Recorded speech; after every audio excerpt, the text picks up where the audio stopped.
He denied him 3 times on the darkest night of the Christian faith. While Jesus was arrested, beaten, and hastily judged, Peter, the one who swore to follow him unto death, fled from a servant's gaze, trembled before a maid, and ultimately denied knowing the very master. The rooster crowed, and then Jesus looked at him. But what happened after that? Everyone knows Peter's fall. Few speak of his restoration, yet there is a secret moment between him and Jesus, a dialogue that remained hidden for years, kept in the memory of a man who wept, was restored, and then fell silent. What did Jesus say to Peter after the 3 questions of love? Why did he carry this secret until his final days? And how can a single sentence completely change the way you perceive forgiveness, failure, and purpose? Get ready to discover the most intimate mystery of an apostle who became the rock of the church, not by being strong, but by being sincere. Stay with us until the end and discover the hidden secret of Peter, what he heard from Jesus after denying him 3 times. Join us as we dive into the journey of Peter, the disciple who fell but was restored, and discover how his sincerity made him one of the most impactful figures of the Christian faith.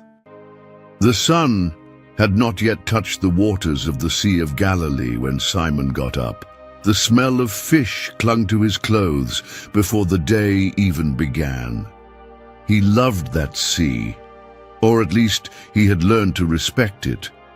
This was how he earned his living, day after day, together with his younger brother, Andrew.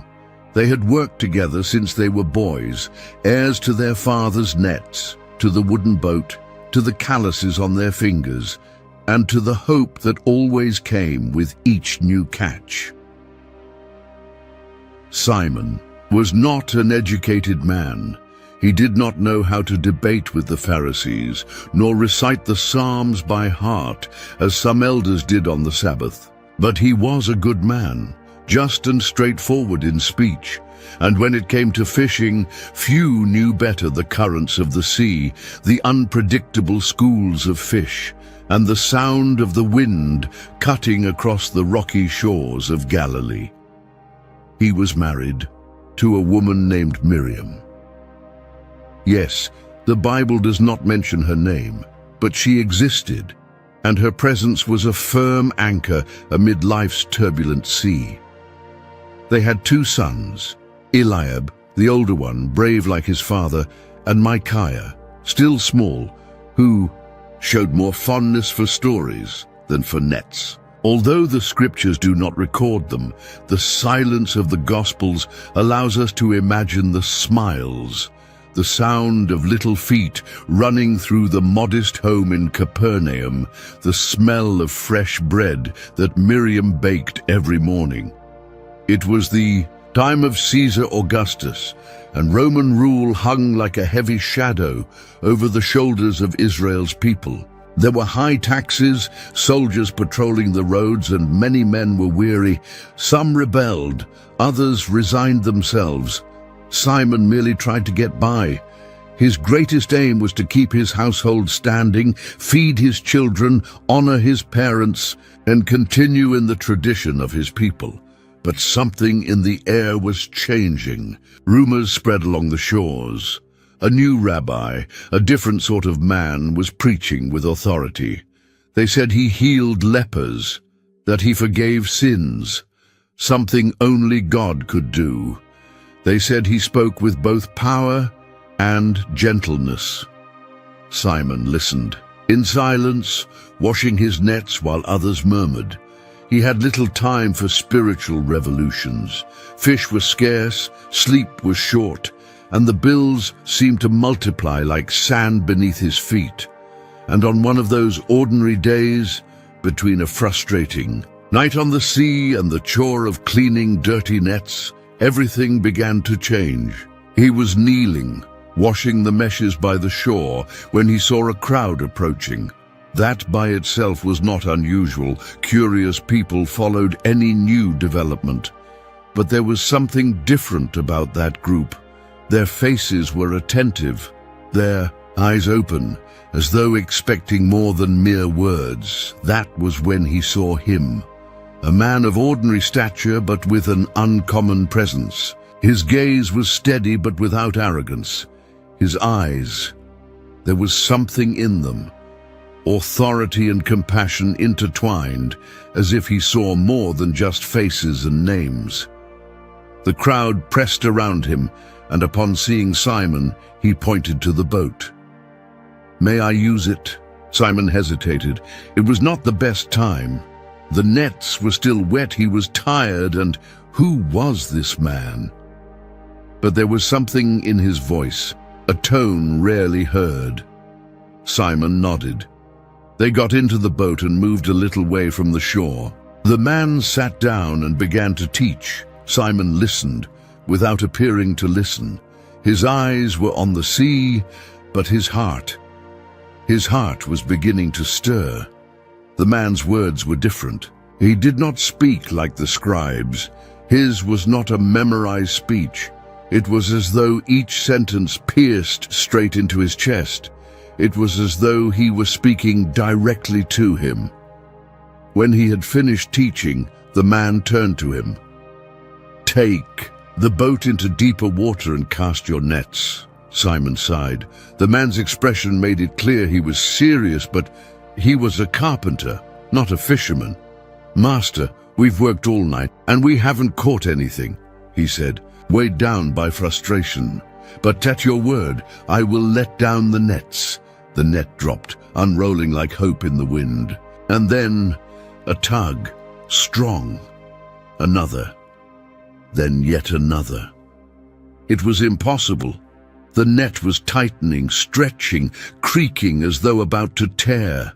Fish, so many fish, more than he had ever seen at once. He called his companions, James and John, came running, and both boats nearly sank from the weight of the haul. Simon fell to his knees. "Depart from me, Lord. I am a sinful man." It was not a theatrical gesture. It was a cry of the soul. He knew he was not merely in the presence of a teacher or a prophet. He stood before someone who saw beyond surfaces, someone who looked inside. But the man who would later call him Peter for the first time looked at him with both tenderness and purpose. "Do not be afraid. From now on, you will fish for people." Simon did not understand. How could he? It was too big, too strange. How could he leave everything behind? His home, his children, Miriam. Yet how could he go on as if nothing had happened? He looked at his hands, the same hands that had so often pulled up empty nets, now trembling in the face of such abundance. He had no idea what was coming, but he knew the sea would never be the same again. But why would someone like him be chosen for something so great? Time passed, and the life of Simon, now called Peter, never returned to the routine of the nets. He walked alongside Jesus, seeing things no eye had ever seen. It was as though the world had gained new colors. The sick rose up, the blind could see, demons fled at a single word. Crowds followed him, and Peter was there close to the center of it all. But along with the wonder came inner conflicts. He had questions he did not know how to answer. Who was this man really? He called him Lord, yet sometimes he seemed to be more than that. At other times, he seemed so human. He cried, grew tired, needed space. Peter did not understand it all, but what unsettled him most was that Jesus knew him deeply, even the parts he himself wanted to forget. One afternoon, after a long day of teaching, Jesus ordered the disciples to get into a boat and cross to the other side of the sea. He, however, went up a mountain to pray alone. The sea was calm when they set out, but as so often happened, the calm did not last. Clouds filled the sky unexpectedly. The wind began to blow, the oars grew heavy, and the water struck the hull. With growing force, night fell thickly, and the darkness felt alive as if the sea had awakened with hunger. Peter was used to such storms. He knew what to do, how to keep the boat steady, how to calm the others, but there was something different that night. The storm seemed determined not just to swallow the boat, but the soul of everyone in it. That was when someone yelled, pointing at the sea. There was a figure out there, walking on the water. "It's a ghost!" they cried in panic. Peter narrowed his eyes, his heart pounding. And then the voice he knew so well cut through the wind. "Take heart, it is I. Do not be afraid." Jesus, it was him. Peter felt something indescribable swell within his chest, an impulse, a blend of faith and madness. "Lord, if it is you, command me to come to you on the water." For a moment the world stopped. The sea no longer roared. The wind seemed to hush just to hear the answer. "Come," said Jesus. Without thinking, Peter swung his leg over the boat and stepped onto the water, and it held him. One step, another, then another. His heart beat like the drums he heard during festival days in Jerusalem. He was walking on the water. But all it took was a glance at the wind, a distraction. A flicker of doubt, and it all collapsed. Certainty turned to fear, the miracle turned to dread, and Peter began to sink. "Lord, save me," he shouted as the waves rose around his face. Jesus' hand reached him immediately, strong, firm, secure. "You of little faith, why did you doubt?" Those words struck his soul like lightning. Peter did not know how to respond. He still felt the strength of the hand that rescued him, but also the weight of his own weakness. Silence fell between them as they got back into the boat. The storm ceased the moment Jesus stepped aboard. The sea, now calm, reflected Peter's troubled face. He shrank back in a corner, feeling small. Once again, it was not the wind that toppled him. It was himself, his fear, his doubt, his faith that had seemed so great until it was tested. The others looked at him, uncertain what to say. He could only look at himself. He had seen the impossible, and still he doubted. He had been called and nearly drowned. As the stars returned to the sky and the boat sailed on in silence, Peter could not stop thinking about one thing. Would the Master trust someone whose faith was so fragile? The days with Jesus were unpredictable. Peter never knew if he would wake up to a miracle, a crowd, or a persecution. Sometimes it was all of the above in a single day, but one thing was constant. The Master, always there, always saying and doing things no other man would dare. And the more Peter walked beside him, the more a question grew within him, one that everyone whispered but no one answered with certainty. Who was this man truly? They had departed northward, heading toward the region of Caesarea Philippi. It was a place of rocks, caves, and ancient altars raised to pagan gods. There, where Israel's faith was nearly a whisper among the cries of idols, Jesus stopped and looked at the 12. "Who do people say that I am?" The disciples looked at one another. The question had lingered many times, but never so directly. "Some say you are John the Baptist," one said. "Others, Elijah," another added. "Or maybe Jeremiah, or one of the prophets," James concluded. Jesus listened patiently. His eyes, however, were fixed on Peter. Then he asked the question that would change everything. "But you, who do you say I am?" Silence fell like a blade. Peter felt his heart race. Something within him wanted to burst out, something he himself could not explain. His hands sweated. The air seemed heavier. Then he spoke, "You are the Christ, the Son of the living God." The words came out forcefully but without pretense. It was as if they escaped before he even thought them. When he was done, there was a moment of astonishment among the others. No one had ever said that aloud before. Jesus smiled, not just any smile. It was one of recognition, of tenderness. He drew near to Peter and in a voice sweet yet firm declared, "Blessed are you, Simon, son of Jonah, for flesh and blood did not reveal this to you, but my Father in heaven." Peter took a deep breath. He felt a strange warmth course through his body. It felt good, right, but Jesus was not finished. "And I tell you that you are Peter, and on this rock I will build my church, and the gates of hell will not overcome it. I will give you the keys of the kingdom of heaven." Those words hung in the air like invisible trumpets. Peter's eyes widened. He felt as though the weight of heaven had been placed in his hands.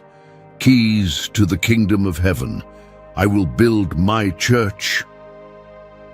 He did not understand it all, but the impact was profound. Jesus, the Master, the one who healed with a touch and spoke like no other, had just entrusted something sacred to him, to the one who was afraid, who sank, who was just a fisherman. The other disciples murmured, amazed and confused. Peter looked at the ground, trying to comprehend. He was now a rock, a foundation. How could that be? He could not even control his own impulses. He still felt small under the Master's gaze, but Jesus had spoken. He had chosen, and the words echoed in the depths of Peter's soul, mingling with doubts and a timid hope. Later that same day, Jesus began to talk of strange things: suffering, rejection, death, and resurrection. Peter, still with his mind full of words about church and kingdom of heaven, could not bear the thought of his Master suffering. "That shall never happen to you, Lord," he said, pulling him aside.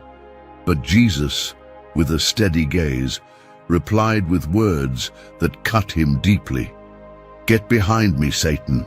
You are a stumbling block to me." The same one who called him a rock now said he was a stumbling block. Peter felt confused, small again. His mouth, which had confessed the Christ, was now rebuked as though it belonged to the enemy. What had happened? How had it all changed so quickly? As the group carried on, Peter lagged a few steps behind. The wind whistled through the caves of Caesarea, howling as though it knew things he had yet to learn, but Peter still did not understand the weight of that promise. Before continuing, we ask for your collaboration. Subscribe to the channel and leave a like on this video to bless us and help us keep sharing transformative stories from the Bible. Now let's move on to the remarkable steps of Peter. It was night in Jerusalem. The streets were already steeped in silence, and the aroma of herbs and freshly baked bread filled the air. In an upstairs room of a borrowed house, 13 men gathered for what at first appeared to be just another Passover feast. But Jesus' heart was heavy. His eyes, darker than usual, carried a silent sorrow, like one who knows time is running out. Peter looked around. He knew these men. They had walked together, eaten together, cried and laughed together. For 3 years, James and John, always close. Matthew, the ex-tax collector, now as much a brother as the others. Judas, silent, his eyes avoiding everyone's. And Jesus, so present, yet so strange that night. The table was set with bitter herbs, wine, and unleavened bread, ancient symbols of deliverance. But Jesus seemed elsewhere, as though he heard voices no one else could. Peter tried to hide his uneasiness. He still did not understand why they had come to Jerusalem in such a tense time. Everything seemed on the verge of collapse. Suddenly, without warning, Jesus stood up. He removed his cloak, took a towel and wrapped it around his waist. Silence. They all stopped chewing. Peter frowned. What was he doing? Jesus filled a basin with water and knelt. He began to wash the disciples' feet one by one, calmly, silently, like a servant, like the least among them. Peter froze. "No, Lord, you shall never wash my feet," he said firmly, pulling his feet back. Jesus looked at him, and although his voice was gentle, it carried the weight of eternity. "If I do not wash you, you have no share with me." Peter swallowed hard. Those words cut deeper than any rebuke. "Then, wash my hands and my head as well." Jesus smiled tenderly, like a father with a child trying to show more devotion than he truly felt. Whoever has already bathed needs only to wash his feet and is completely clean. Peter did not understand all of it, but he understood enough. Jesus was doing something far greater than a mere act of hospitality. He was teaching, showing that the greatest among them would be the one who bowed down. And Peter, always impulsive, always the first to speak, remained there, silent, as he felt the warm water flow over his dirty feet. After washing their feet, Jesus returned to the table. The atmosphere was heavy, as though the air had been sucked out of the room. "One of you will betray me this night," he said. They all looked shocked. Tension hung in the air. Peter signaled to John, who was beside Jesus. "Ask him who it is," he whispered, uneasy. John leaned over, but Jesus did not reveal any names. He simply said he would do so by giving the piece of bread dipped in the dish, and then he gave it to Judas. Their exchange of looks was brief, but eternal. Judas left, and the night swallowed him. Silence continued its reign until Jesus turned to the disciples and said, "You will all fall away because of me this night." Peter reacted at once. His chest swelled with courage. "Even if everyone else stumbles, I will never stumble." Jesus looked at him with sweetness and sorrow in his eyes, like someone who sees what the other is not ready to face. "Peter, this very night before the rooster crows, you will deny me 3 times.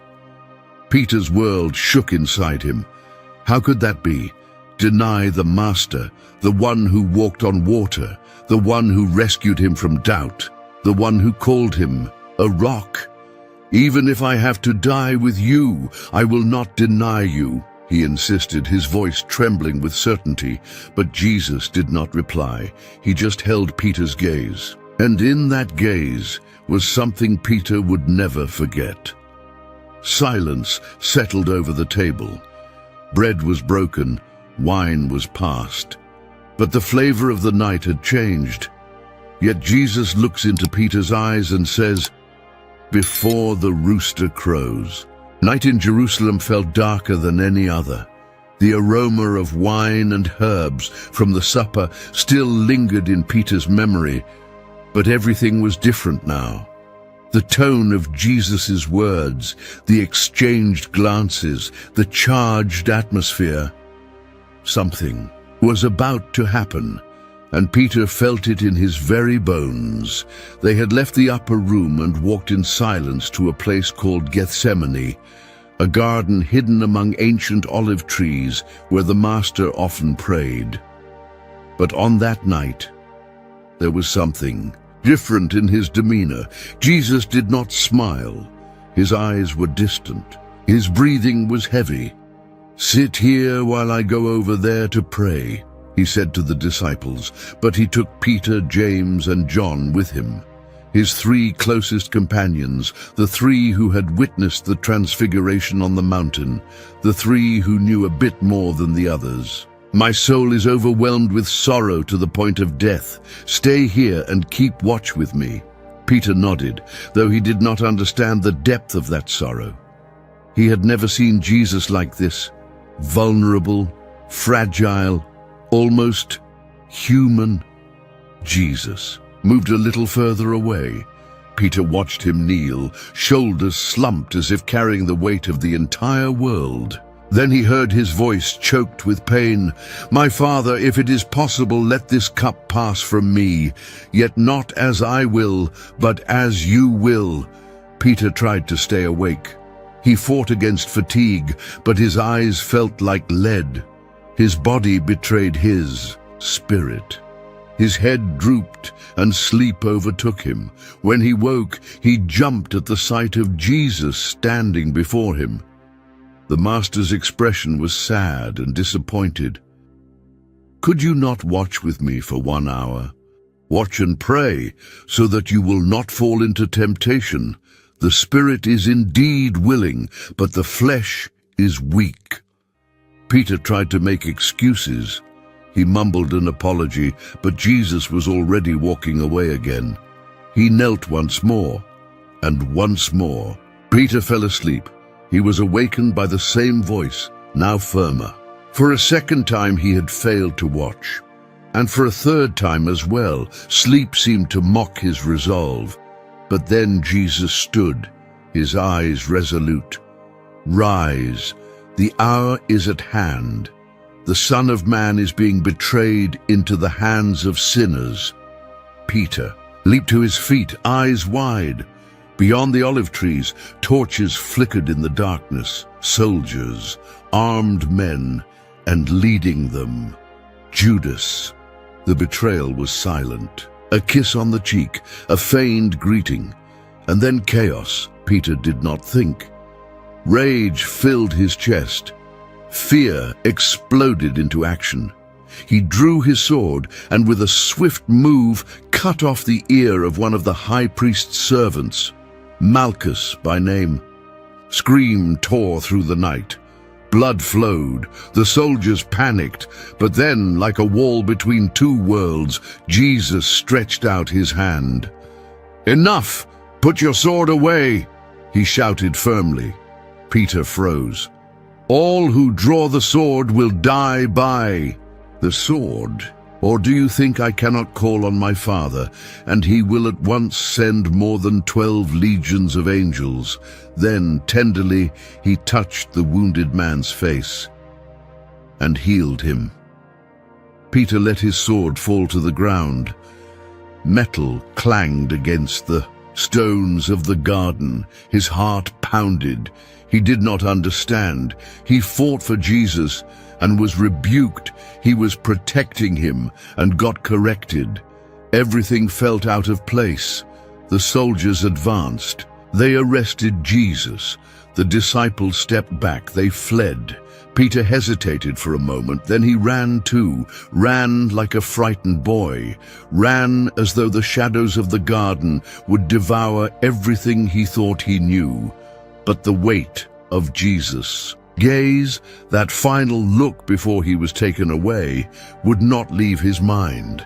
It was as if it said, "Not by force, Peter, not by the sword."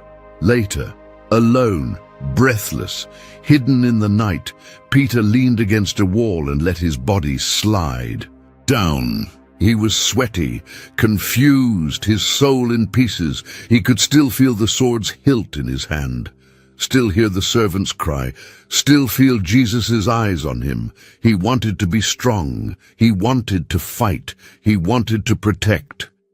But Jesus seemed to want something entirely different. The sword would not save Peter from his greatest battle, the one that would be fought within his heart. The city slept in shadows, but the temple corridors were alive with hurried footsteps, venomous whispers, and flickering torches. Jesus had been seized, arrested like a criminal, bound like a thief. Judas's betrayal had opened the gates to the darkest night in history. And Peter followed at a distance. His heart pounded erratically. Fear mingled with guilt. His feet carried him forward, even as his mind screamed for him to turn back. Every corner was a risk. With each step, he kept to the shadows, yet his eyes remained fixed on the Master's figure. The one he had promised to follow unto death was now dragged along, wounded and silent, and Peter could do nothing. He followed all the way to the courtyard of the high priest's house. Flames of a fire trembled at the center, casting dancing shadows on the faces of the soldiers and servants gathered there. Peter moved closer, blending in with them, trying to appear invisible. His eyes searched for Jesus, who was inside, interrogated, humiliated, struck by both words and blows. He sat down near the fire. He needed the warmth, but it was more than the cold making him shiver. It was the weight of the sword left behind in Gethsemane. It was the weight of not understanding, of not knowing who he was now. That was when the first voice spoke up. A young maid with keen eyes pointed at him in surprise. This man was also with him. Peter froze. He looked around. All eyes turned on him. The fire seemed to blaze brighter. The words tumbled out before he could think. "Woman, I do not know him." The sound of that denial reverberated within him like the snapping of a taut rope, but no one said anything. People resumed their conversations. The danger seemed past. A few minutes later, another man eyed him with suspicion. He furrowed his brow and spoke loudly. "You too are one of them." Peter raised his hand, hastily denying it. "Man, I am not." His words cut through the air. The denial came more firmly, more desperately. Peter's chest burned. Sweat trickled down his neck. He tried to drift away, to blend in further. But it was too late. Before long, a third, a relative of Malchus, the man whose ear had been cut off, approached. He recognized Peter at once. "I saw you with him in the garden," Peter exploded. Fear turned to anger, shame turned to fury.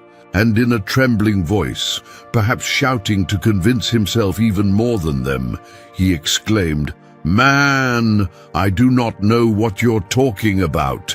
And at that exact moment, the rooster crowed.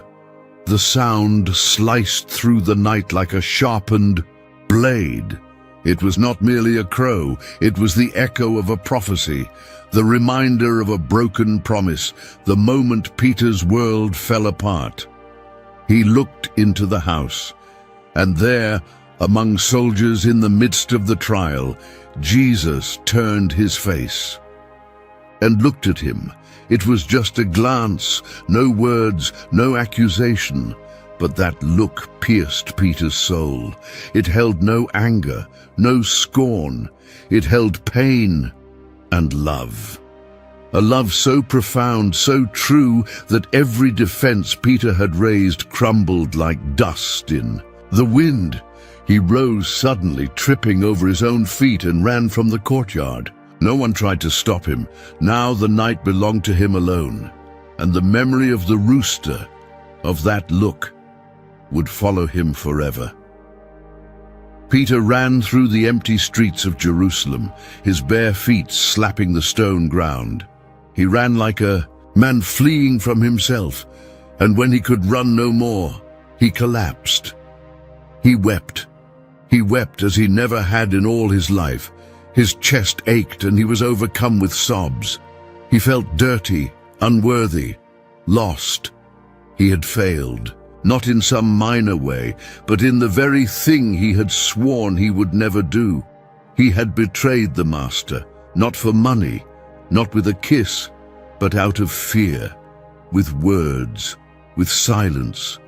And Jesus looked at him, not in anger, but with a love that shatters all defenses. Peter disappeared, while the world witnessed the most unjust trial in history, while soldiers mocked and the crowd shouted, "Crucify him!" Peter was nowhere to be found. There was no sword, no words, only silence.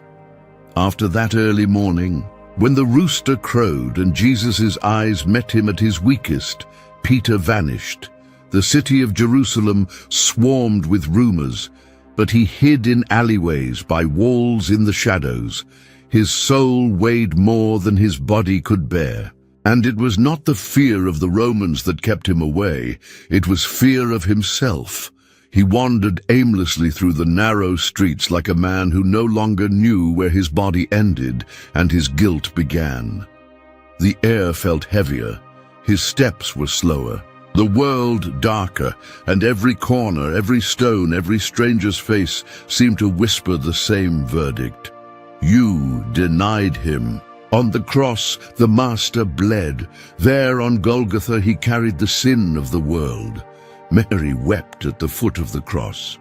John remained steadfast by her side, but Peter could not find the courage to appear. The same man who had said he would die with Jesus now trembled in silence somewhere beyond the reach of daylight. He did not see the nails being driven in. He did not see the sky darken. He did not hear the cry, "Father, why have you forsaken me?" Nor did he witness the moment Jesus gave up his spirit, but he heard the rooster. On that somber afternoon, amid the chaos of voices and the pounding of the hammer, Peter still heard, in his mind, in his soul, the crow of the rooster. Once, twice, 3 times, night after night, like an unending lament, like a thunderclap, repeating his cowardice. He tried to sleep in the nights that followed, but every time he closed his eyes, it was as if he awoke again in the courtyard, before the fire, before the servants, before the Master he had denied. How could he have done it? He remembered the look, the touch, the words. "You are Peter. On this rock I will build my church." But what sort of rock crumbled at the first gust of wind? What kind of stone shatters under the weight of shame? He felt weak, broken, filthy inside. The strong, impulsive, courageous fisherman, now just a shadow of himself. He walked as though chained by invisible shackles. Every face in the city seemed to accuse him, even if they did not know what he had done. He avoided the other disciples, avoided looking at the sky, avoided everything that reminded him of the Master, and everything reminded him. The hands Jesus had washed, the feet he had insisted on bathing, the sword that fell to the ground. In Gethsemane, the fire in the courtyard warming a traitor, the rooster, the look, the love, even wounded, even while being led to death, Jesus looked at him with love, not with disappointment or condemnation, but with a love so profound, so genuine, that it now burned like embers in Peter's heart. That was what destroyed him most. How could he fail someone who loved him so much? He thought about leaving, returning to Galilee, pretending nothing had happened, being just the fisherman he had been before. But even the sea now seemed distant. The water that once served as a refuge was now a mirror of his shame. He no longer knew where he belonged. Wherever he went, he would carry that night with him, that memory, that pain. Days passed in a haze. Some said Jesus' body had been buried, others that the Pharisees had won. Still others spoke of a strange promise, that he would rise again. But for Peter, none of it made sense, because to him, everything was already over. In the dark house where he hid, silence was his only companion, and in that silence, he heard his own soul cry out, There were no crowds, no teachers, no cross, only the echo of what used to be and what he was now. A soft knock on the door awakened him. It was Andrew, his brother. His face bore the same sorrow. The disciples were together, in hiding, waiting for something or nothing. The hope that had once shone in Jesus' eyes now seemed absent in them all. Peter went. He sat in a corner, silent. He said nothing. He did not cry. He did not react. He only looked down, until John, trembling, murmured, "He died." But he also said he would rise on the third day. Peter did not reply. He simply closed his eyes. It was impossible, right? And what if it was true? If Jesus returned, how could he face the Master? What could he say? Nothing. There were no words left. Only the rooster, always the rooster, and a question bleeding in his soul like a thorn in his heart. How can someone who has failed so greatly still be called by God? The third day dawned slowly.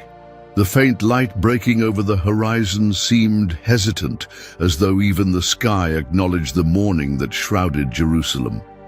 In the house where the disciples were hiding, their eyes were hollow, their words few, their hearts weighed down.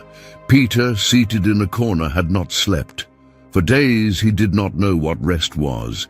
He simply stared at the floor, as though expecting the earth to swallow him up. Hours dragged on. It was hard to mark time since that morning. He barely ate, barely spoke.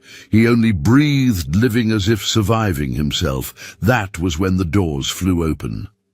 Mary Magdalene burst in, panting, her hair disheveled, her eyes wide as if she had seen the impossible. "They've taken the Lord's body," she shouted. "The tomb is empty." The silence that fell was almost suffocating. John was the first to run out. Peter hesitated for a second, but something propelled him forward. His legs took off without his heart's permission. His breath failed with each stride, but he did not stop. He ran like a man fleeing guilt. He ran like someone chasing redemption. John, faster, arrived at the tomb first. He stopped at the entrance, afraid to go in. Peter, though breathless, pushed himself inside. And there, he froze. The linens were there, folded, neatly arranged, as though someone had gotten up calmly, but the body was gone. Peter stepped closer, slowly. He looked around, touched the cloths. The smell lingered, myrrh, aloes, burial spices. But Jesus was not there. His heart pounded. For a moment, hope threatened to flare within him like an ember reigniting. But it was soon smothered by doubt. What if it was true? If he had returned? If Jesus were alive? What if... He still remembered. Peter could not escape the thought. If Jesus was alive, then the moment of his denial was also alive. The pain of seeing his closest disciple lie 3 times was still alive. That look, one Peter would never forget, was still alive. What if the resurrection also brought judgment? They returned home in silence. John seemed excited, hopeful. Peter did not. Yes, the tomb was empty.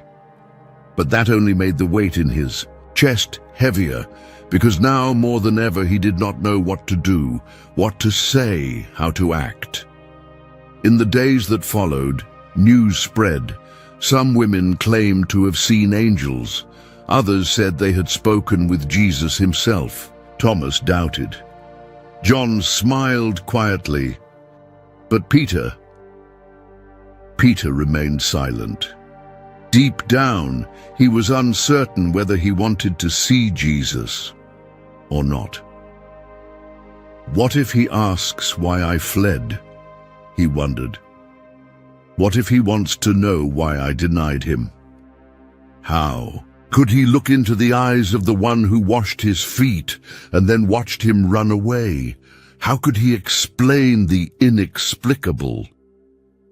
Yet something curious began to happen. The women said an angel had given them a message, that the disciples should go to Galilee and that Peter should come too, he by name. Jesus wanted to see Peter. Why? He could not comprehend it. He was unworthy. He was the silent betrayer, the absent disciple, the rock that had crumbled. Still, he called Peter. Peter paced the house aimlessly, his eyes unfocused. The others were already debating the idea of returning to Galilee. It was where it all began, a place they might try to understand what came next. But for Peter, it was more than that. It was where the sea awaited, where the boat might still be, where he might go back to being who he was before. But was there still time for that? He looked up at the sky. The clouds drifted slowly. A gentle breeze blew by, and for a brief moment, he allowed himself to remember the first time he saw Jesus by the shore, washing nets, the look, the voice. Follow me. That memory burned now because he had followed. But he had also denied. That night, lying on a rough blanket, hearing the whisper of the wind and the breathing of the other disciples, Peter opened his eyes in the darkness, and as every night since then, he heard it, without any rooster, without a courtyard, without a fire. He heard it, the crowing, the same sound, the same cut, the same weight, because the tomb was empty. But Peter's heart was still filled with pain. Galilee was just as Peter remembered it. The same sound of water lapping against the rocks, the same salty scent in the air, the same morning breeze stinging his face. Yet everything felt different. The serenity of the landscape contrasted with the turmoil within his chest. Every step in the sand felt like walking on the ashes of what had once been his faith. They had returned. Some of the disciples were with him, John, Thomas, Nathanael, James, Andrew, but there was no longer enthusiasm.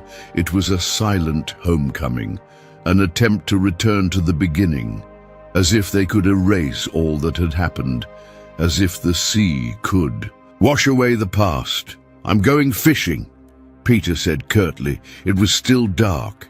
The others followed him. The boat was there, an old friend. The nets, still rough. Their hands knew exactly what to do. Their bodies remembered. But their hearts were not the same. They cast their nets for hours, and the sea, as it had the first time, remained silent. No fish, no response, only darkness and fatigue. Dawn was starting to break when a voice called from the shore. Someone was there in the distance. "Children, do you have anything to eat?" Peter squinted. The morning haze blurred his vision. It was just a silhouette. "No," someone in the boat replied. "Cast the net on the right side of the boat, and you will find some." There was something about that voice, something familiar, something that froze Peter inside. They cast the net, and it filled instantly again. The fish tugged hard, nearly tearing the mesh. John, wide-eyed, turned to Peter. "It is the Lord." Peter did not wait. He threw himself into the sea as he had the first time. The water was cold, but his chest burned. He swam frantically, each stroke a cry for forgiveness. When he reached the shore, he was panting, trembling, and there, over the coals, there was fish and bread. Jesus looked at him. "Bring some of the fish you have caught," he said. Peter rushed back and helped the others drag in the net. 153 large fish, and the net did not tear. They sat around the fire. No one spoke a word. The silence was reverent. Jesus took the bread and distributed it, then the fish, just as before, as always, but Peter could barely swallow. The heat of the coals before him felt like the same heat consuming him inside. They were not just coals. It was not just breakfast. It was an altar, a reunion. After they had eaten, Jesus turned to him. "Simon, son of Jonah, do you love me more than these?" Peter felt his stomach clench. He did not call him Peter. He called him Simon, his old name, as if pulling him back to the starting point. "Yes, Lord, you know that I love you. Feed." "My lambs," silence. "Simon, son of Jonah, do you love me?" Peter swallowed hard, his face burned. The coals in front of him reminded him of the fire where he had denied Jesus. "Yes, Lord, you know that I love you." "Shepherd, my sheep." More. Silence. "Simon, son of Jonah, do you love me?" Peter trembled now. His voice faltered, his eyes welled up. 3 times, 3 questions, 3 answers, 3 open wounds, each being touched in turn. He lowered his head. There was no hiding the pain now. "Lord, you know all things. You know that I love you." Jesus looked at him with tenderness. "Feed my sheep." Right then, between the sound of the sea and the smell of roasted fish, Peter wept inwardly. Jesus was not just restoring a disciple, he was entrusting him once again, laying responsibility on his frail shoulders, giving him another chance. But there was more. Those words were not merely about forgiveness. They were not merely about healing.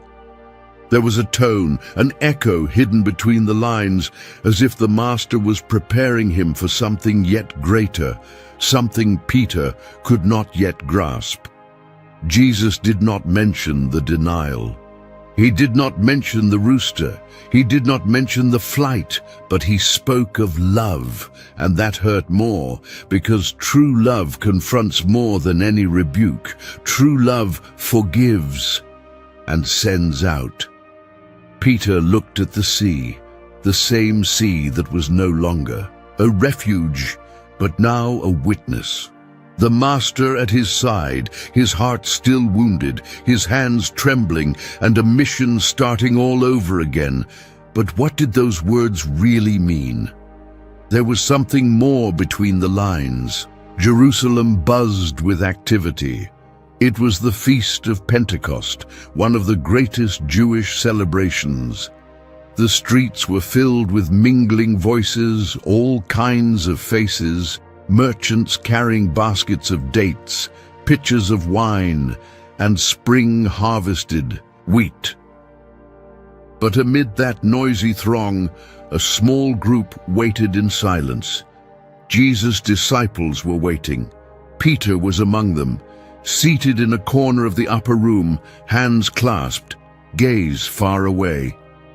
The same man who days earlier dove into the water to reach the Master on the beach was now diving into himself. Jesus' words before ascending still echoed, "Stay in Jerusalem until you are clothed with power from on high."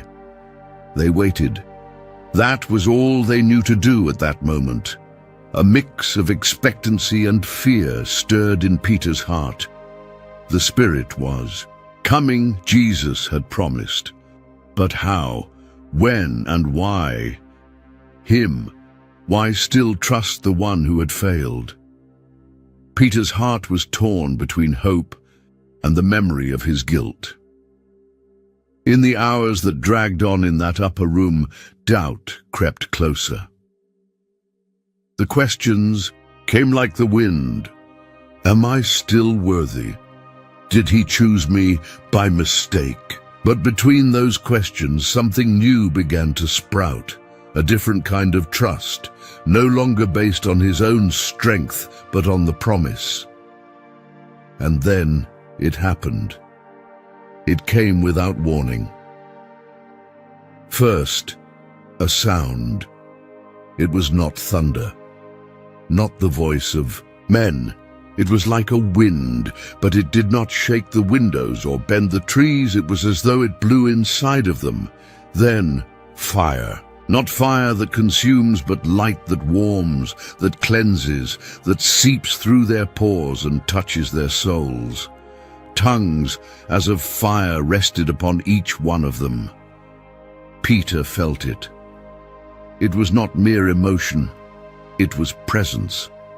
It was as if God himself enveloped him and said, "I am still with you." The shame disappeared. The fear vanished. The once cornered soul now rose up in power. His body trembled, not with terror, but with fullness. He wanted to speak. The words formed in his heart before he could even think them. All around, the other disciples began to speak in foreign tongues, languages they had never learned. Voices mingled in the air, drawing the attention of those in the streets of Jerusalem. "What is this?" they asked. "How do we hear them in our own language?" "They're drunk," mocked others. But Peter did not remain silent. He stood up.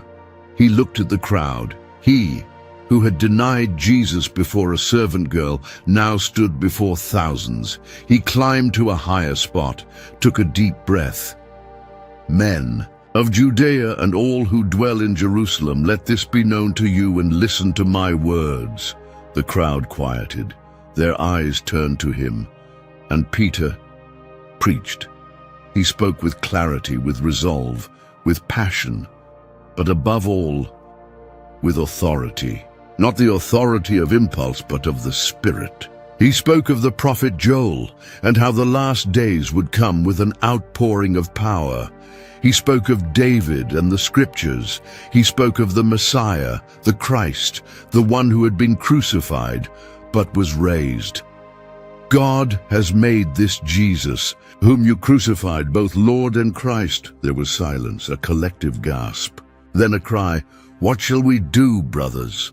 Peter closed his eyes for an instant. He smiled, not with pride, but with gratitude. The answer was not his. It came from heaven. "Repent, and let each one of you be baptized in the name of Jesus Christ for the forgiveness of sins, and you will receive the gift of the Holy Spirit." And on that day, 3,000 souls were saved. The upper room became a seed. Jerusalem's streets turned into an altar. Faith blossomed, and Peter, the same one who had wept alone after his denial, was now the spokesperson of grace. He preached until sunset, until his voice was raw, until every final gaze shone with hope. But that same night, when the city slept and the disciples were still rejoicing, Peter slipped away. He climbed up onto the roof of the house and sat beneath the sky. The wind blew, the stars surrounded him, and even with the Spirit burning within him, even with thousands hearing his words, he sensed it. He sensed something unspoken, something yet to come. Yes, he had been filled with the Spirit. Yes, he had been restored. Yes, the fire now lived in him. But had the past truly been left behind, or was there still something left unsaid? It was the start of a new era. The Spirit had been poured out. The early church grew like fire in dry straw. Every house became an altar, every gathering a time of worship, every breaking of bread a reminder that he was alive. The words of Jesus, before he ascended, no longer seemed distant. They were a vivid, burning reality. And Peter was now a new voice in that scene. He was no longer hidden, no longer ashamed, now standing firm, filled with a boldness he himself did not recognize.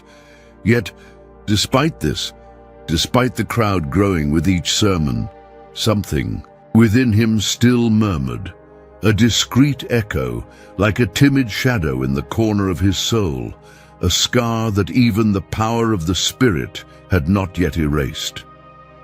One morning, Peter and John were going up to the temple for the 9th hour of prayer. It was an old habit. The temple was still the center of the people's faith. People came and went with eyes weary from religion. But Peter carried something different. He did not go in search of rituals. He bore within him a presence. At the gate called Beautiful, there was a man, paralyzed from birth, placed there daily by compassionate hands, hoping for mercy from passers-by. A coin, a piece of bread, a gesture of compassion. That was all he knew. When he saw Peter and John approaching, he held out his hand as he always did. "Alms, please." Peter stopped. He looked at him, and something was ignited in that moment. The eyes of the paralyzed man met Peter's eyes, and for the first time, someone saw him beyond his condition. "Look at us," Peter said. The man obeyed, expecting to receive some coins. But what he received was something he never could have imagined. "I have no silver or gold." Peter's voice was firm, clear, full of conviction. "But what I have, I give you. In the name of Jesus Christ of Nazareth, rise up and walk." He stretched out his hand. For a second, time seemed to stand still, and then life, strength, movement. The man felt something surge up through his legs, his bones, his joints, something he had never felt before, now pulsing with energy. He grasped Peter's hand and in one leap stood up. Then he walked, then he ran, then he was jumping and shouting and weeping. He entered the temple with them, glorifying God with all his breath. The people recognized him. It was the same man who for years had dragged himself at the entrance. Now he was standing, strong, happy, and at the feet of those two men, a crowd gathered around them. Wide eyes, confused hearts, and Peter once again did not hide. He climbed the steps at the entrance, took a deep breath, and preached. "Men of Israel, why do you marvel at this? Why do you look at us as though by our own power or piety we had made this man walk?" Then he pointed to heaven. "The God of Abraham, Isaac, and Jacob, the God of our fathers, has glorified his son Jesus, the one you handed over. But God raised him from the dead, and by faith in his name, this man whom you see and know has been strengthened." The words cut like a sword, yet also healed like a balm. The people listened in silence. Some wept, others murmured, but no one could deny what they were seeing. He was there, walking, leaping, alive. From that day on, Peter's name began to spread. Religious leaders started watching with suspicious eyes. Authorities became restless. But the people recognized that something new was happening, and Peter was finally beginning to fulfill what Jesus had prophesied for him. He was the rock, the one who sank, who denied, who wept, now standing firm. And when he returned home, that night, exhausted from the crowds, still picturing the paralytic running in his mind, Peter sat down, alone. He heard the footsteps of the other disciples, their prayers, their songs. But deep down, in the very depths, there was still a voice, a memory, a name echoing with tenderness and pain. Simon. The temple's fire was no longer the same as the courtyard fire, but within him, the embers still smoldered. He had healed a man with a word. But as for himself, could all this strength also be enough to heal his inner wounds? The sun blazed high over Joppa. The smell of the sea blended with the aromas of spices, laundered clothing, and freshly baked bread. Peter was staying in the seaside home of a tanner named Simon. A simple place, just enough for him to rest from his mission and to pray. There, far from the crowds and religious pressures of Jerusalem, Peter found a peace he had not known for a long time. It was around midday when he went up to the rooftop to pray. The heat was intense, the silence welcome. Waves broke softly on the rocks, and Peter on his knees sought the Lord with an open heart. There were still unanswered questions. There were still memories that pursued him. But there, under the blue sky, everything felt lighter. Suddenly something changed. His eyes grew heavy. His spirit was seized. He entered a state of profound rapture, and he saw heaven open. Descending from above was something like a large sheet held by the corners, containing every kind of animal, four-footed beasts, reptiles, birds. Animals considered unclean according to Jewish law. A voice, clear and firm, resounded, "Rise, Peter, kill and eat." Peter recoiled. His heart pounded faster. This was against everything he had learned since childhood. "Certainly not, Lord. I have never eaten anything common or unclean." But the voice came again with even more authority. "Do not call unclean what God has cleansed." 3 times it was repeated. Then the sheet was taken back into heaven. Peter opened his eyes, sweating, breathless, without understanding. While he was still pondering the meaning of the vision, loud knocks sounded. At the gate, 3 men sent by Cornelius, a Roman centurion, a just man who feared God, known for his generosity and prayers. And he too had had a vision. An angel had instructed him to send for Peter because there was something he needed to hear. Peter went down, still perplexed. The men told him everything, and then inside him the vision began to make sense. The Spirit prompted him, "Go with them without hesitation, for I have sent them." The next day they set out for Caesarea. The road was long, but the time was necessary. Peter watched the landscape pass by, but his mind was fixed on what lay ahead. A Gentile, a Roman centurion, a man outside the people of Israel. And God was moving to reach him. Upon arriving at Cornelius's house, Peter was welcomed with honor. The man fell at his feet, but Peter quickly raised him up. "Stand, I too am a man." He went in. The house was full. Family, servants, friends, all anxious, all attentive. Peter took a deep breath. He had never preached to Gentiles before. He had never crossed that cultural barrier. But something in him said it was time. You know that. It is forbidden for a Jew to associate with or enter the house of foreigners. But God has shown me that I must not call anyone common or unclean. That is why I came without hesitation. Cornelius explained his vision. Peter listened. And then he spoke. He preached about Jesus, his life, his death and resurrection. He spoke of forgiveness, of the cross, of hope. And in the midst of his preaching, something extraordinary happened. The Holy Spirit fell, just as at Pentecost, just as upon the Jews, now upon the Gentiles.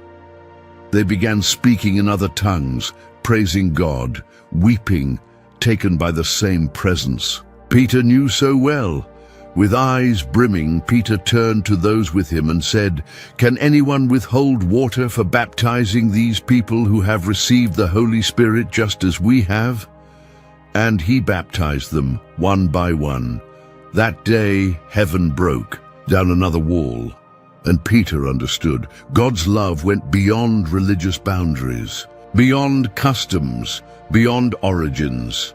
It was a love that reached the forgotten, the unlikely, even the Gentiles.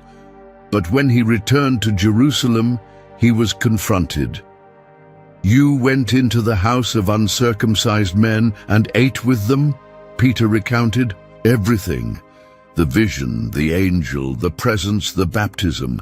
Then he concluded, if God gave them the same gift he gave us who believed in the Lord Jesus Christ, who was I to stand in God's way?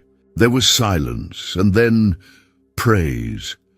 So God has granted even the Gentiles repentance unto life. Later that night Peter withdrew. Alone he gazed at the sky, the same sky that had opened the sheet. Lord, why me? He had already preached. He had already healed. Now he had baptized Gentiles, yet something inside him still stirred. There was a moment he never spoke of, a conversation, a look, words Jesus had spoken to him, which still remained hidden. Not for others, not yet. Something between him and the Master, something from the night when everything broke. There was still an unrevealed secret, something between him and Jesus, kept since that night. Time had passed since that unforgettable morning on the seashore, since Pentecost, since Cornelius. The church grew like a river breaching its banks. Men and women were converted, communities sprang up, and the apostles spread across the earth to proclaim that Jesus had risen and was alive. Peter, now respected and heeded, was one of the pillars of the faith. His words carried weight, his presence encouraged. Wherever he went, he was received with honor.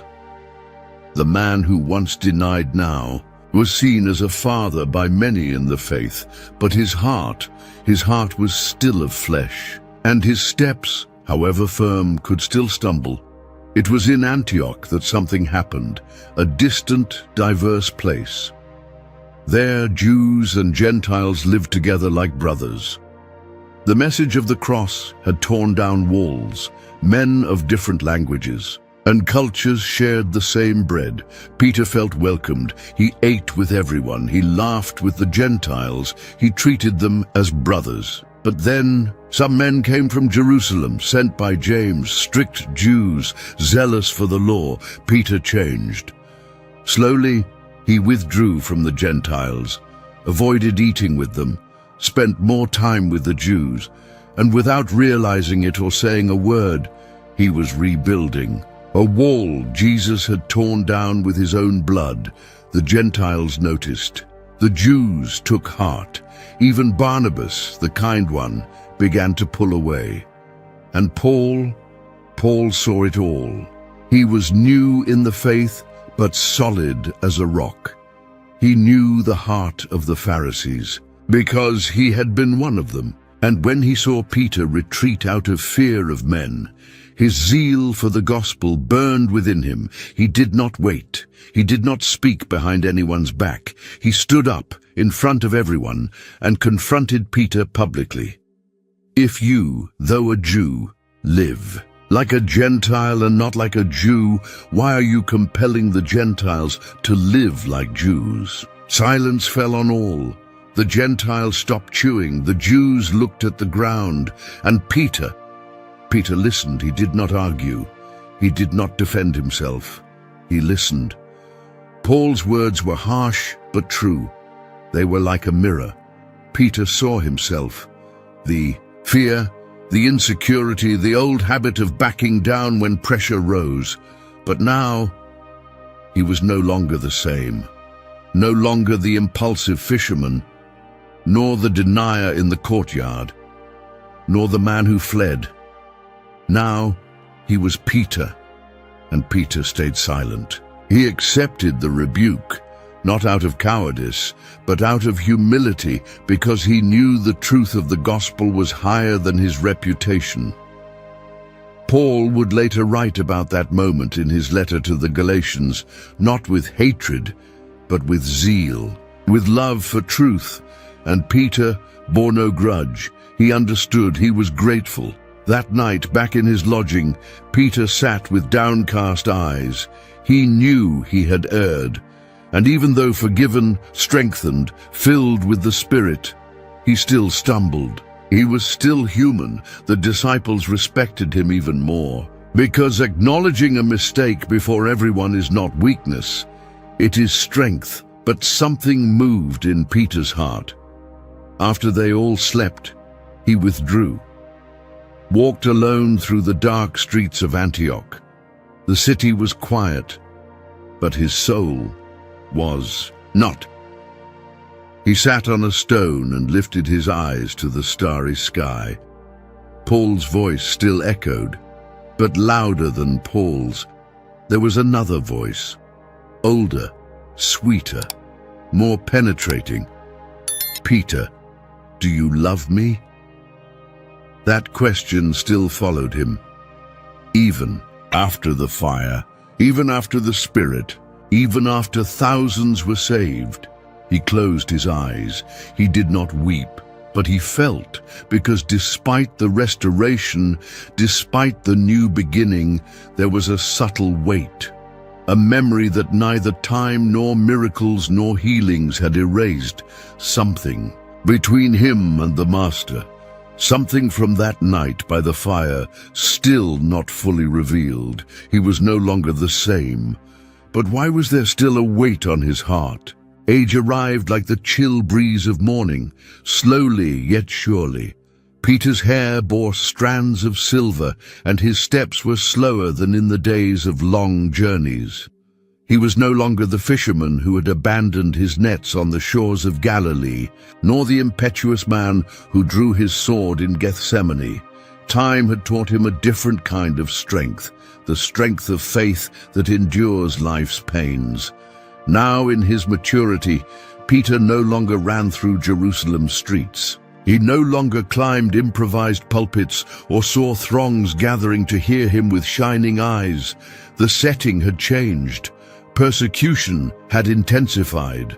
The Roman Empire tightened its grip. Christians were accused of rebellion, atheism, treason. The cross that once was a symbol of shame now marked them with honor and with blood. Churches were scattered throughout Asia Minor, Cappadocia, Bithynia, Galatia, Pontus. Men and women hiding in caves, in simple homes, in distant forests. They met at night in silence, sharing bread and whispered psalms. They were persecuted, scourged, imprisoned, killed. Yet they did not give up, because the flame kindled at Pentecost still burned. And Peter knew he needed to speak to them. It was time to write. He sat before the scroll. The ink was dark. The quill trembled a bit in his aging fingers, but his heart beat with the same fire as before. Peter, an apostle of Jesus Christ, to the elect exiles scattered throughout the world. The words flowed, not as an authoritative speech, but as the confession of a brother, a father who now wanted to embrace with letters those he would never see face to face. He wrote of suffering, not as a theorist, but as someone who had wept alone in the midnight of betrayal. He wrote of hope, not as utopia, but as the certainty of one who had seen the empty tomb. He wrote of future glory, not as poetry, but as promise. Beloved, do not be surprised at the fiery trial when it comes upon you to test you, as though something strange were happening to you. Peter knew what fire was. He had been too close to a fire on a cold night in front of servant girls and soldiers when his own voice shook. Now, as he wrote, he did not hide suffering. He did not sugarcoat reality, but he pointed beyond it. And after you have suffered a little while, the God of all grace will himself restore, confirm, strengthen, and establish you. He remembered the Master's words, those mornings on the lake's shore, the hand that reached out when he was sinking in the water, the voice that called him rock, even when he felt like sand. While writing the second letter, the certainty of his nearing death was ever present. He himself said so. I know that the putting off of my body will be soon, as our Lord Jesus Christ has shown me. 2 Peter 1:14. But there was no fear in his words. There was peace, like someone who had already made peace with his own story. Like someone who knew eternity was not a concept, it was an appointment. He spoke firmly against false teachers. He warned about mockery. He encouraged holy living and reaffirmed resolutely the certainty of Christ's return. The Lord is not slow to fulfill his promise, as some count slowness, but is patient toward you, not wishing that any should perish, but that all should reach repentance. He knew many were weary. Some had been imprisoned. Others had been put to death before their families. Many felt fear as he once had. Therefore, every word was written as seed, every sentence a balm, every chapter a letter of hope addressed to suffering. But there was something he did not write, something he kept to himself, something he still did not dare share, because, despite everything, there was an unspoken secret, something he had experienced, but whose time was not yet. Each time his quill touched the parchment, he remembered that night on the shore, the fire, the fish roasting, and the thrice-repeated question, "Peter, do you love me?" And the answer, "You know that I love you." And the final words, "Feed my sheep." Peter now understood the weight of those words. He was living it. Each letter, each teaching, each pain, each act of care was the obedience to that command. But to what came afterward? What else was said there in that moment, when only he and Jesus shared the breeze, the coals, and forgiveness? There was something Peter heard and never told anyone, but in every line, an echo of what he heard that night by the sea, a secret he still did not dare reveal.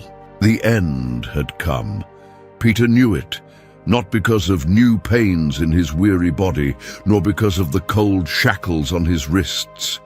He knew because the spirit that once descended like fire still dwelt within him, and now whispered softly, as if saying, "It's time to go home." Rome, the capital of the world, pulsed beyond the prison walls. Carriages rattled by, soldiers marched, citizens argued. But within that damp, cold stone cell, time was different, slower, more sacred. Peter sat against the wall, his face marked by time, his hair white with age. His hands no longer had the strength they once did when he was a fisherman. But his heart beat clearly. There was no more room for hurry. Each breath was a prayer, each memory a seed, each silence an invitation to eternity. He looked at the sky through a small gap in the stones. At night he saw the stars, and whenever he looked at them, he went back in time. He returned to Galilee. He returned to the sand under his feet. He returned to the roar of the waves. He returned to the glowing fire, the smell of fish roasting, and the serene face of the Master before him. It was there, in that silent, intimate encounter, that everything changed.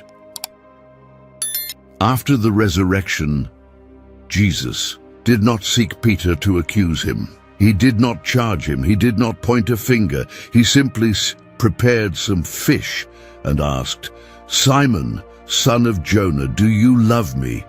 Peter answered with what remained in him, "Yes, Lord, you know that I love you." And Jesus carried on a second time. "Simon, son of Jonah, do you love me?" Peter felt the pain those words bore. But he answered, "Yes, Lord, you know that I love you." Then a third time, "Simon, son of Jonah, do you love me?" There, Peter broke. His heart shattered like clay in a potter's hands. 3 questions, 3 answers, 3 wounds being tended, 3 denials redeemed by love. But it was what happened afterward that became the secret, what no one else heard, what he guarded all his life, what he never told the other apostles or put in the letters he wrote to the persecuted churches. Jesus drew closer. He bent down, bringing his face near. Peter felt the heat of the coals, but it was the warmth of Jesus' gaze that melted him inside. And the Master whispered, "Peter, I see your heart."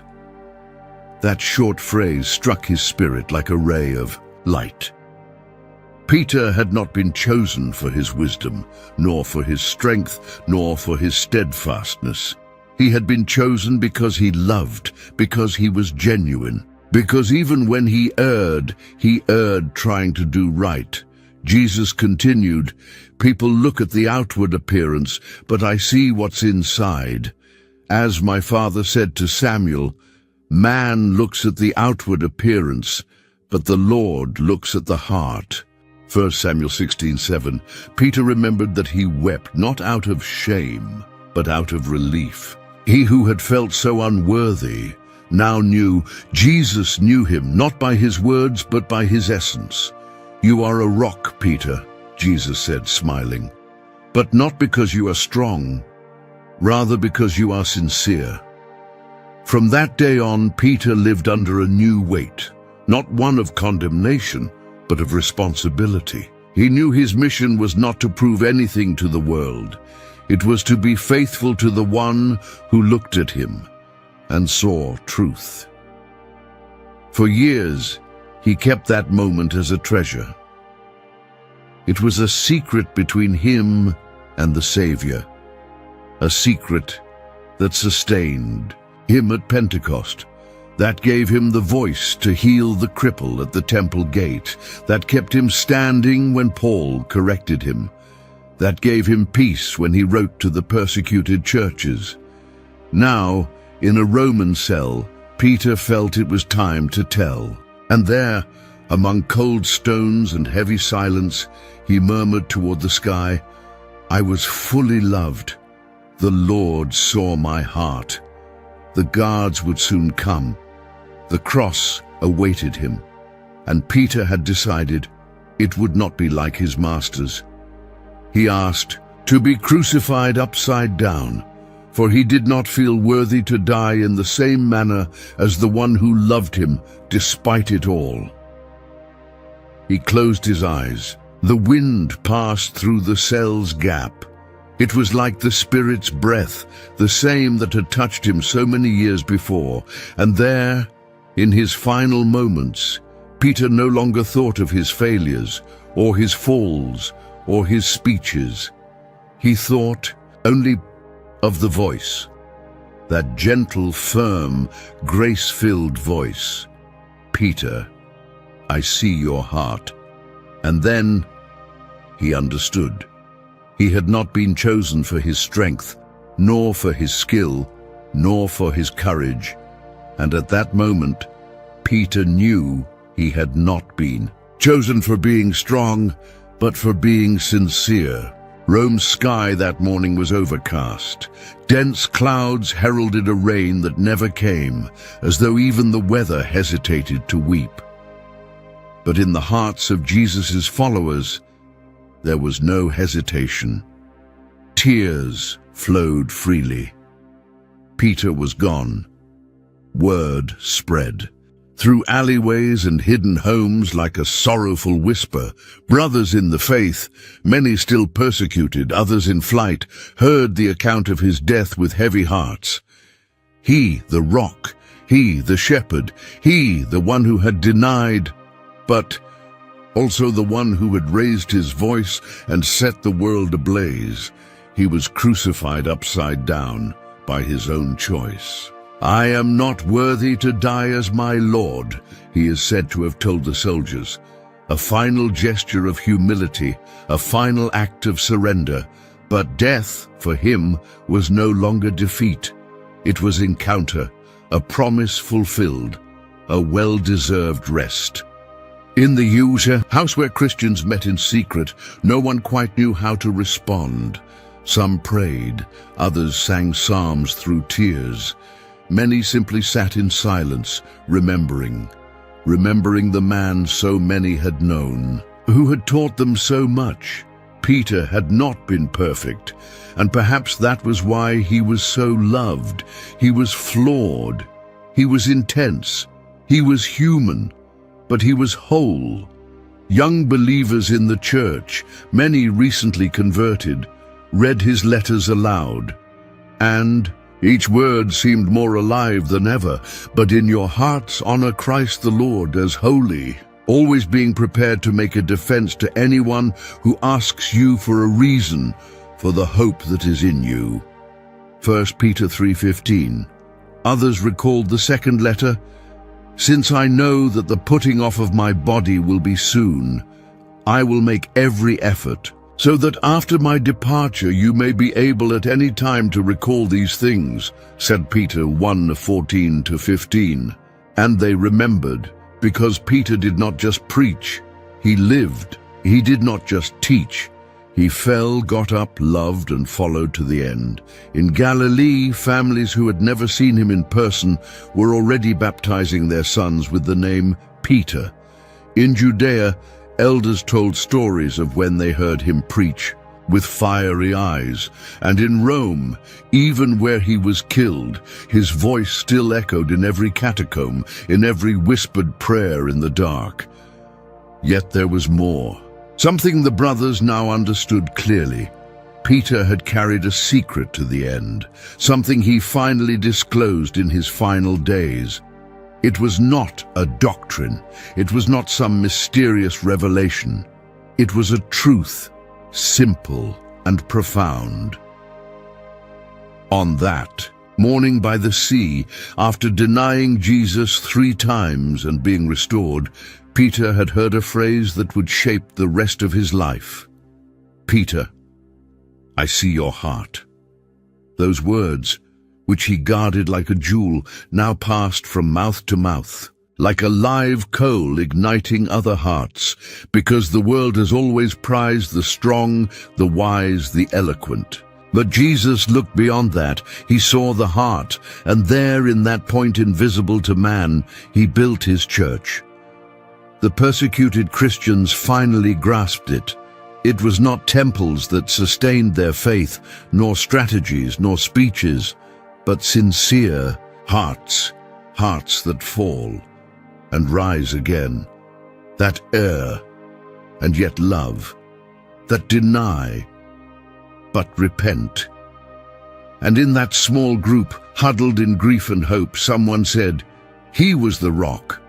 Another replied, "Yes, but not because he was unyielding, but because he was genuine." And they all wept, not in despair, but in gratitude. The rock was gone, but the promise remained. Peter lived and died with visible and invisible scars, each telling a story, which together formed the foundation upon which Jesus built something eternal. The church would go on, faith would spread, the winds would blow, but the house built on the rock would not fall. And Peter was now with the one who had called him by the sea, who had lifted him from the water, who had forgiven him by the coals, who had entrusted him with the flock, and who in the end welcomed him with open arms. On earth, his name would be remembered not as a perfect man, but as living proof that God does not use the flawless, but the willing, because even those who fail can be used to build something everlasting. If you enjoyed this story, 2 more videos featuring exciting biblical narratives will appear on your screen. Click to watch them, subscribe to the channel, enable notifications, and leave your like. May God bless you and strengthen you, just as He did with Peter.